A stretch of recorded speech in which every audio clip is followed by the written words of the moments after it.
Bonjour et bienvenue sur la chaîne éducative tunisienne. Cette séance de révision est destinée aux élèves de la 4e sciences techniques, matière génie mécanique. Alors je vous présente le plan de la séance. Grand 1, présentation générale d'un sujet de bac. Dossier technique, dossier réponse génie mécanique, dossier réponse génie électrique.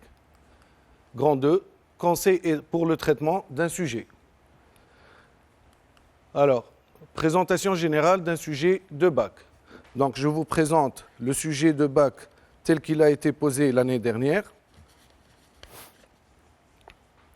Donc, le sujet de technique ou bien de sciences techniques est présenté sous cette forme-là. Des feuilles A3, des feuilles A3. Alors, vous avez un dossier technique couleur blanche, généralement 2 feuilles pour le dossier technique, et vous avez 2 feuilles aussi de couleurs différentes, une pour la génie mécanique et l'autre pour la génie électrique. Voilà. Je vous présente le dossier technique, ses différentes parties.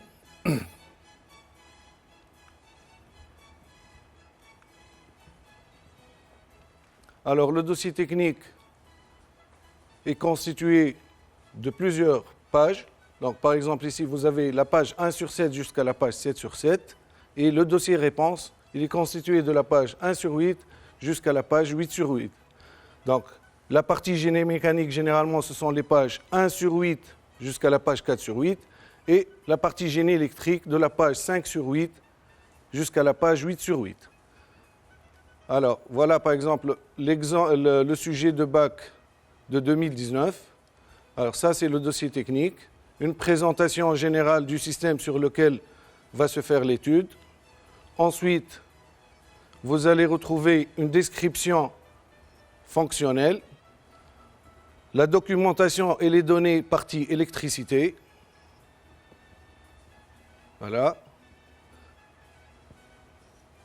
Tout ça, ce sont les données relatives à la partie génie électrique. Ensuite, vous avez une partie descriptive pour la partie génie mécanique. Dans cet exemple, vous avez ici la description fonctionnelle de la partie génie mécanique et aussi un schéma. Une nomenclature. Et enfin, un dessin d'ensemble. Un dessin d'ensemble. Voilà. Tout ça, ce sont les données, le dossier technique.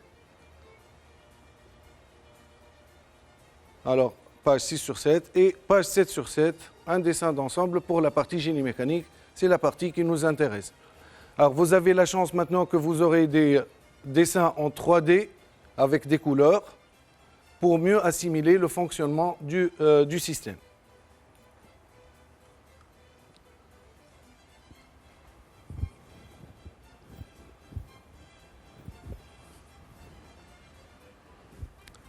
Alors, pour le dossier réponse, ici, c'est la partie génie mécanique. Comme on l'a dit tout à l'heure, ça commence à la page 1 sur 8 jusqu'à la page 4 sur 8.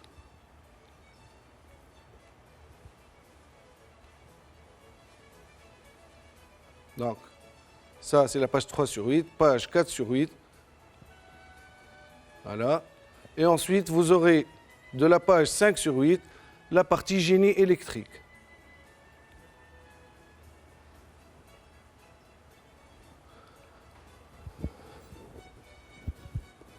Alors, en résumé, l'épreuve de technologie est centrée sur l'étude d'un système technique de durée 4 heures. Le coefficient de l'épreuve, c'est coefficient 3. Au début de l'épreuve, l'élève reçoit des feuilles de 3 couleurs différentes. Le dossier technique,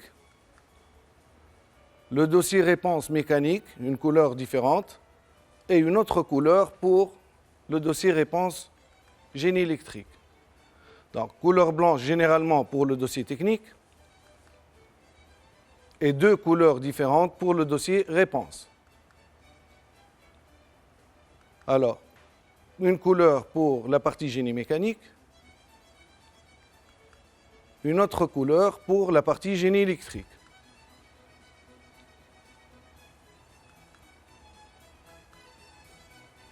Les pages du dossier technique décrivent la mise en situation du système ainsi que les différentes phases de fonctionnement et font référence au dossier réponse. C'est-à-dire, lorsque vous répondez ou bien vous êtes mené à répondre sur le dossier réponse, vous faites toujours référence au dossier technique. Les données se trouvent sur le dossier technique. Alors, le dossier technique, comme on l'a vu tout à l'heure, donc il est de la page 1 sur 7 jusqu'à la page 7 sur 7, c'est un exemple. Il est recommandé au candidat de vérifier le nombre de pages pour chaque partie. Lorsque vous aurez le dossier du sujet complet, la première chose, c'est de vérifier que vous avez eu toutes les pages nécessaires. Donc, vérifiez. Ici, vous avez page 1 sur 7 sur le dossier technique. Ça veut dire que vous devez retrouver 7 pages de dossier technique. Par exemple, vous avez ici, sur le dossier réponse, page 1 sur 8. Donc, vous devez retrouver 8 pages de dossier réponse ou bien du dossier pédagogique ou bien du dossier réponse. 4 pages de la page 1 sur 8 jusqu'à la page 4 sur 8 pour la génie mécanique et de la page 5 sur 8 jusqu'à la page 8 sur 8 pour la partie génie électrique. Alors, première chose à faire lorsque vous aurez le sujet devant vous. Commencez par lire attentivement tous les détails du dossier technique. Prenez votre temps à bien lire le dossier technique, de 10 à 15 minutes. Prenez ce temps-là parce que ça va vous faciliter le travail par la suite. Alors, le dossier technique, il est assez consistant, il y a beaucoup de données, donc prenez le temps nécessaire pour bien lire le dossier technique. Deuxième chose, n'oubliez pas de remplir avec soin l'entête avec le nom et le prénom et le numéro d'inscription.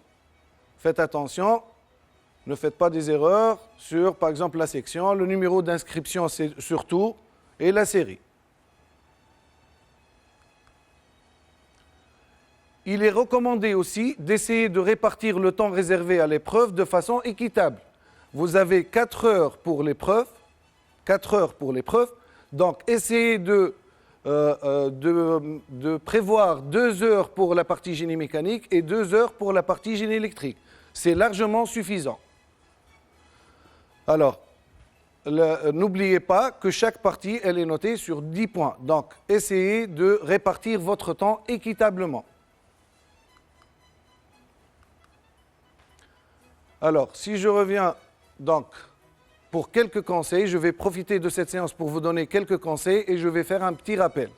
Donc, la partie génie mécanique qui nous intéresse est généralement composée de 4 parties différentes. Une première partie, analyse fonctionnelle. Une deuxième partie, calcul de transmission de puissance et ou calcul de résistance des matériaux. Cotation fonctionnelle. Et une quatrième partie qui est toujours une partie graphique. Étude graphique. Pour la première partie, l'analyse fonctionnelle. Dans cette partie, des questions technologiques peuvent être posées. La bonne réponse vient de la bonne compréhension du dossier technique. C'est pourquoi j'ai insisté tout à l'heure de prévoir un temps minimum entre 10 minutes et 15 minutes pour bien lire le dossier technique. Alors, je vais profiter pour vous donner un petit rappel sur quelques fonctions technologiques qui se répètent. Alors, pour l'analyse fonctionnelle ou bien l'étude technologique, voilà quelques fonctions. Comme je l'ai dit, ce sont des fonctions qu'on retrouve fréquemment sur les sujets. Par exemple, la fonction transformer l'énergie électrique en énergie mécanique de rotation, la réponse est toujours un moteur électrique. Alors, si vous avez la fonction guidée en rotation, elle est fréquente aussi. Alors, vous remarquez qu'il y a une divergence en ou. Autrement dit, on a 3 solutions possibles. Soit de réaliser un guidage en rotation par contact direct. Sinon, le plus fréquent, c'est qu'on vous demande de reconnaître ou bien de trouver les 2 solutions, coussinet et roulement. Alors, pour la fonction guidée en translation, donc vous remarquez ici qu'il y a une divergence en ou. Donc, soit on est dans la solution guidage par forme prismatique, et dans ce cas-là, on utilise par exemple une forme rectangulaire languette, forme rectangulaire avec un lardon, une forme en T ou une forme en queue d'aran. Ça, c'est pour le guidage par forme prismatique.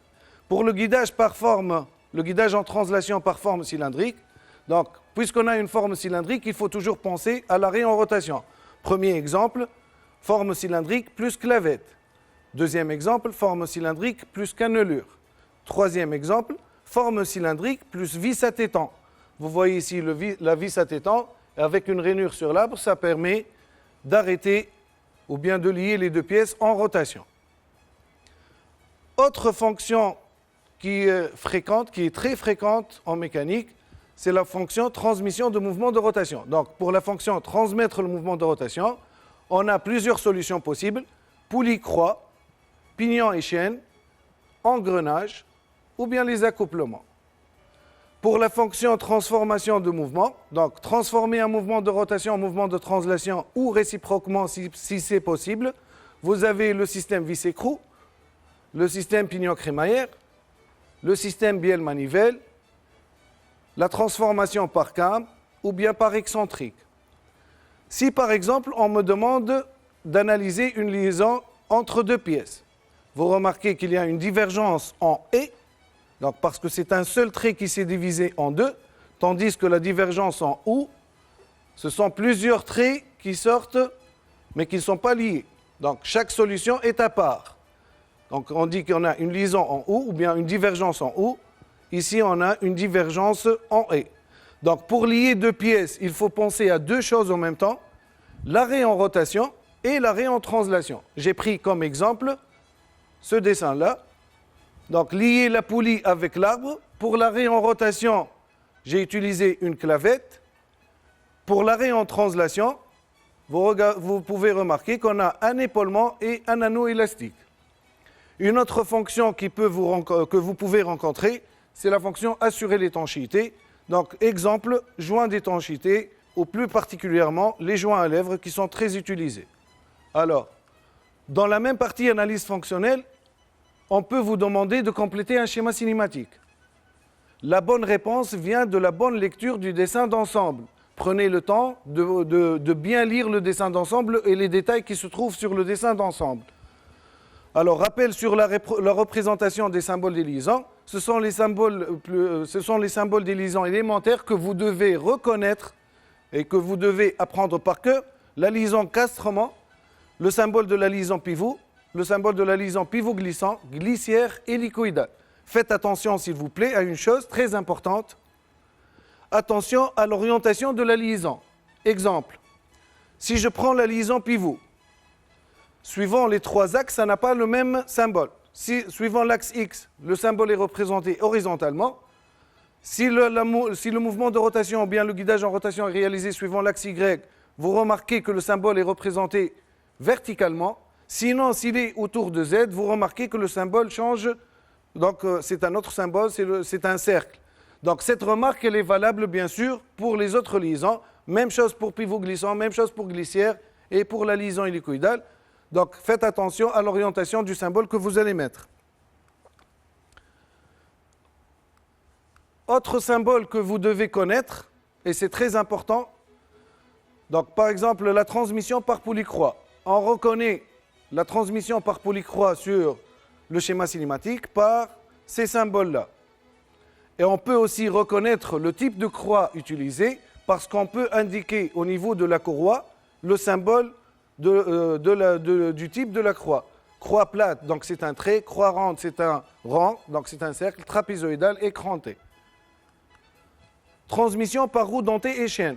Alors, les roues dentées et chaînes, sur le schéma cinématique, sont représentées de cette façon-là. Donc, pignon, roue, et entre les deux, ce que vous voyez en trait mixte, c'est la chaîne. Un symbole très très important qui est fréquent sur les schémas cinématiques, c'est la transmission par engrenage.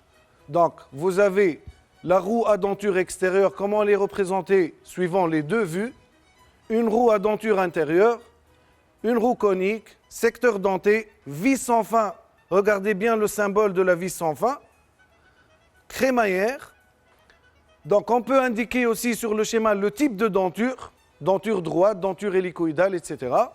Exemple d'application, remarquez bien la différence entre engrenage extérieur et engrenage intérieur.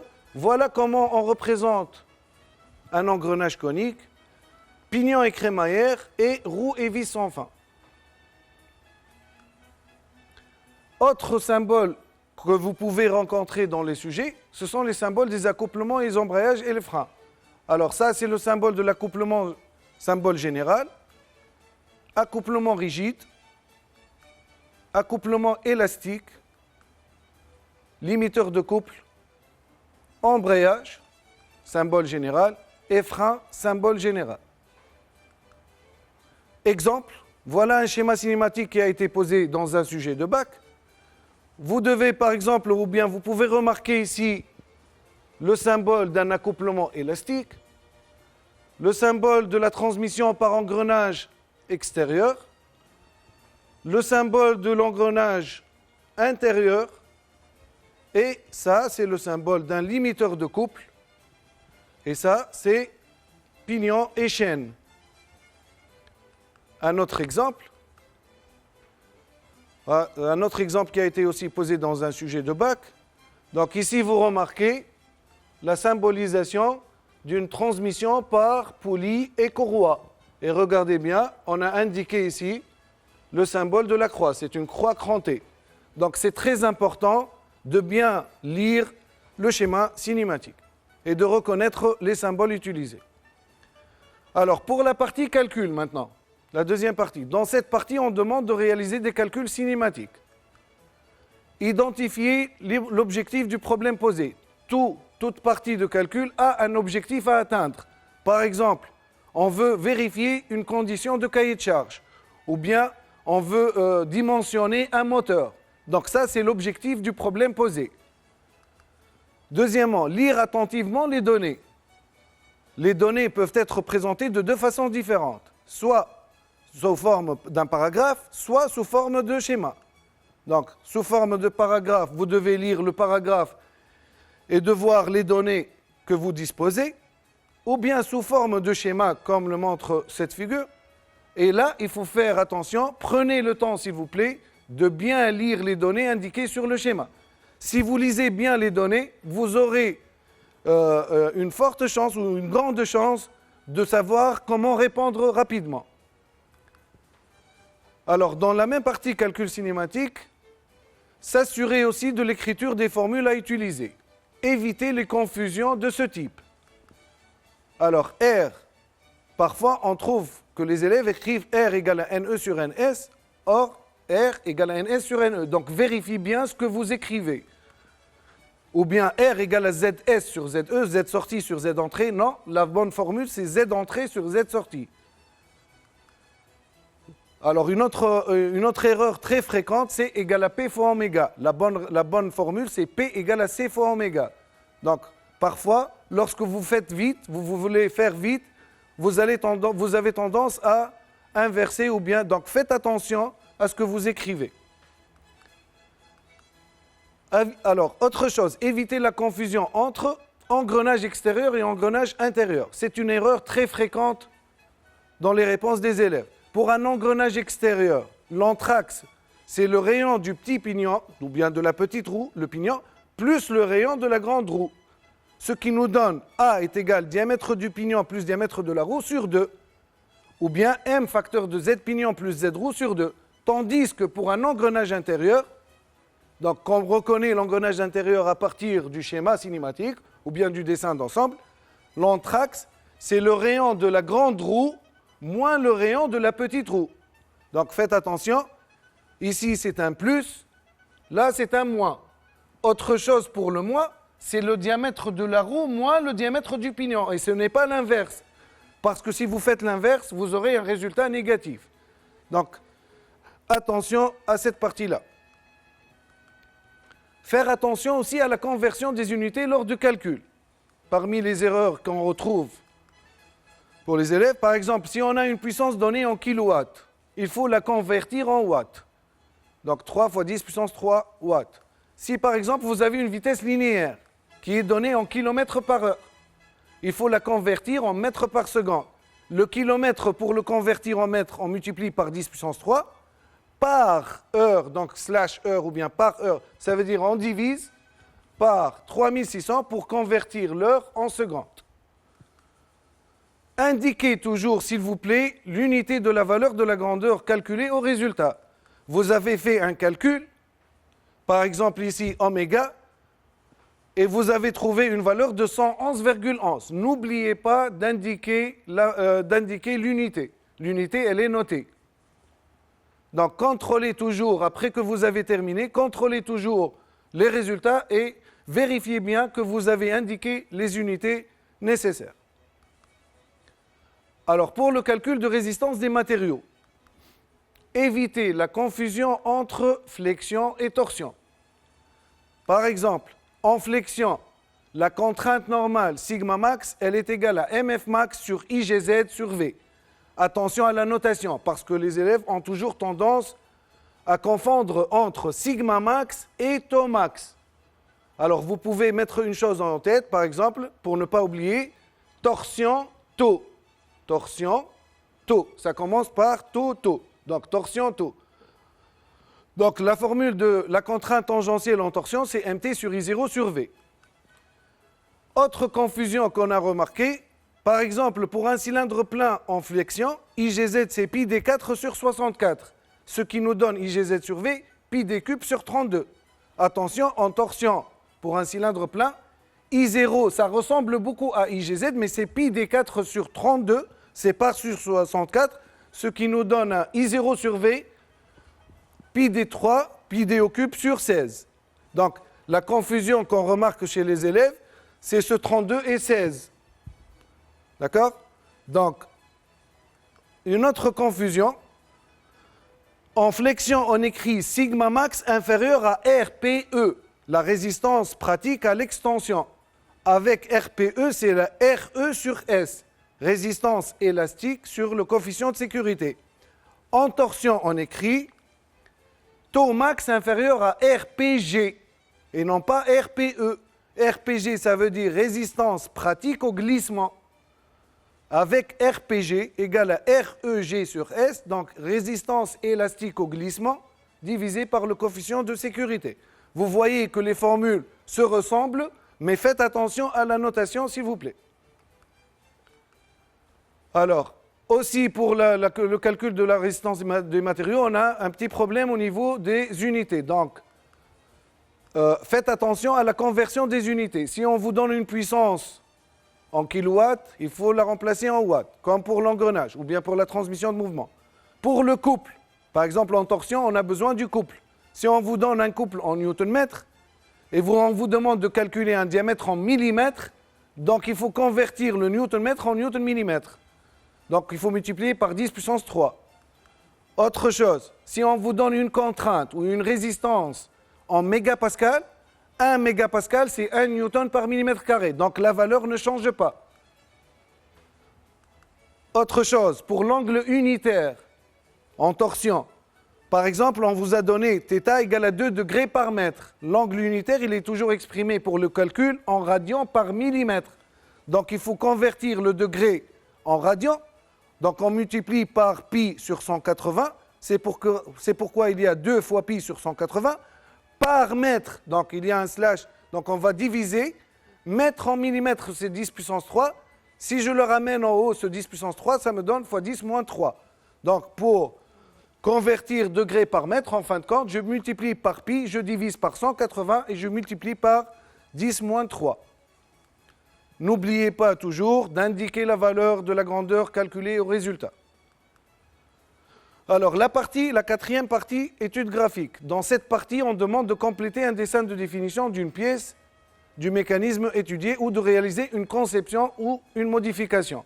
Donc, la partie graphique peut être posée de 2 façons différentes. Soit c'est un dessin de définition, soit c'est de la conception.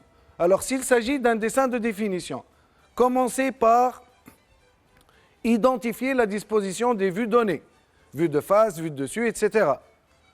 Deuxième chose, procéder par étapes pour représenter chaque détail sur les différentes vues demandées.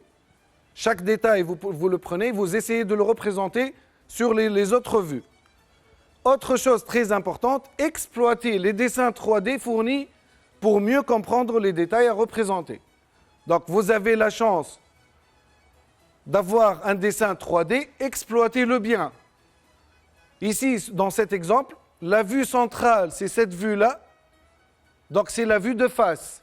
On appelle ça la vue de face. Pourquoi c'est la vue de face? Parce que à droite, il y a une représentation. Donc c'est la vue de gauche. Je vous rappelle qu'on regarde par la gauche et on dessine à droite. Et ça, c'est la vue de dessus. On regarde par-dessus et on représente par-dessous. Donc, vue de face, c'est la vue centrale. Vue de droite, vue de dessus. Ici, vous avez le dessin en 3D. Par exemple, si je prends un détail, alors ce trou-là, par exemple, sur la vue de face, je peux le remarquer ici sur le 3D. Et comment je vais le représenter sur la vue de dessus et sur la vue de gauche. Voilà comment il faut procéder étape par étape.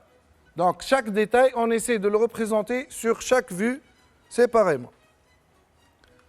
Alors, s'il s'agit d'une conception ou d'une modification maintenant, et s'il s'agit plus précisément d'un guidage en rotation par roulement, alors les conseils, commencez par identifier le type de roulement. Est-ce qu'il s'agit d'un déroulement à contact radial ou bien déroulement à contact oblique? Identifiez ensuite le type de montage. Est-ce qu'il s'agit d'un arbre tournant ou d'un moyeu tournant? Utilisez les composants standards fournis au dossier technique pour réaliser la conception demandée. Attention à ce point-là, les élèves ont parfois tendance à utiliser des composants qui ne se trouvent pas sur le dossier technique. Ce n'est pas possible. Si vous avez des composants standards, ils seront donnés au dossier technique. Donc, si vous faites une conception, voilà, je vous donne un exemple. Vous avez un guidage en rotation par déroulement à contact oblique. Première chose, donc j'ai identifié le type de déroulement. Il s'agit de contact de roulement à contact oblique. Deuxièmement, je dois identifier le type de montage. Est-ce qu'il s'agit d'un arbre tournant ou bien d'un moyeu tournant? Je peux me référer soit au dessin d'ensemble, soit je remarque ici la présence des éléments de transmission, par exemple l'élément 17, qui est encastré ici sur l'arbre.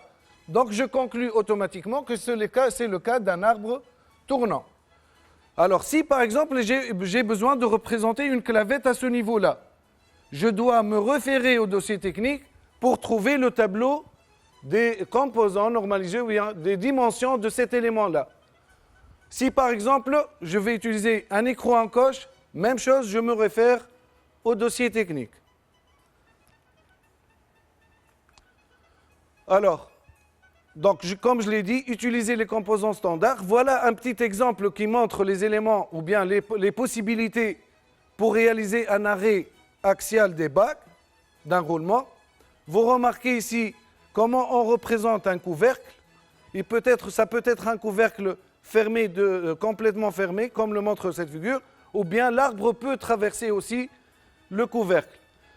Voilà comment on représente un écrou en coche. On peut utiliser un obstacle, par exemple, par bague en trottoise, un obstacle par anneau élastique pour arbre ou anneau élastique pour alésage. Et regardez bien la représentation de ces éléments-là. Ou bien on peut réaliser des épaulements, que ce soit sur l'arbre ou bien sur l'alésage. Alors, lors de la conception, les erreurs possibles, si vous voulez, où vous devez faire attention. Attention au montage impossible. Quand est-ce qu'on fait un montage impossible? Si par exemple on fait l'erreur de faire un épaulement ou bien deux épaulements sur la même pièce du côté extérieur des roulements, c'est-à-dire on prévoit un épaulement de ce côté-là et de ce côté-là. Donc sur la même pièce, il ne faut pas faire deux épaulements extérieurs. On peut faire deux épaulements à l'intérieur, mais à l'extérieur, non. Que ce soit sur l'alésage, que ce soit sur l'arbre. Une autre erreur fréquente, par exemple, si on représente un couvercle, n'oubliez pas de laisser un petit jeu entre le couvercle et l'arbre pour pouvoir permettre la rotation de l'arbre. Par exemple, si vous représentez un anneau élastique, les erreurs qu'on remarque toujours, l'anneau élastique, il est toujours monté dans une gorge. Donc prévoir une gorge dans l'arbre ou bien une gorge dans l'alésage s'il s'agit d'un anneau élastique pour alésage. pour la clavette, si vous représentez par exemple une clavette à ce niveau-là. Alors, les erreurs. Première chose, n'oubliez pas de représenter une rainure pour la clavette. Sinon, si vous faites descendre les hachures sur la clavette, ça sera un montage impossible pour la clavette. Donc, il faut prévoir une rainure. N'oubliez pas la coupe locale pour la clavette. Alors, si vous représentez un écrou en coche, n'oubliez pas de représenter les détails de l'écrou en coche, à savoir, par exemple, si je représente rapidement un écrou en coche à ce niveau-là et une rondelle frein. N'oubliez pas qu'il faut prévoir que la languette de la rondelle, donc, elle pénètre dans l'arbre. Une rainure pour la languette, une coupe locale et un filetage. Une gorge prévue sur l'arbre, le chanfrein et le filetage. Donc voilà grosso modo ce qu'on peut retenir à la fin. Faites attention au montage impossible, c'est très important, ne faites pas de montage impossible. S'il s'agit surtout de déroulement, n'oubliez pas les détails. Alors je profite de cette séance pour vous donner quelques conseils d'ordre général. Essayez de vous reposer le temps nécessaire pour être en forme le jour du sujet, le jour ou bien les jours de l'examen. Alors c'est très important, si vous êtes fatigué, donc à la fin de la période de révision, sûrement vous aurez du mal les jours des examens. Donc travaillez bien, mais reposez-vous bien aussi.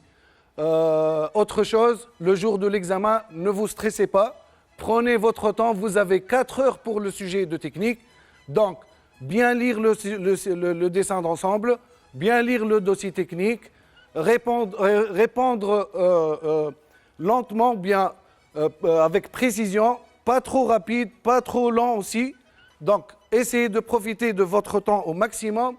Ne vous précipitez pas à sortir de l'examen. Prenez tout votre temps à répondre et normalement, ça va se passer très bien pour vous. Et bonne révision et bonne réussite aussi. Je vous remercie.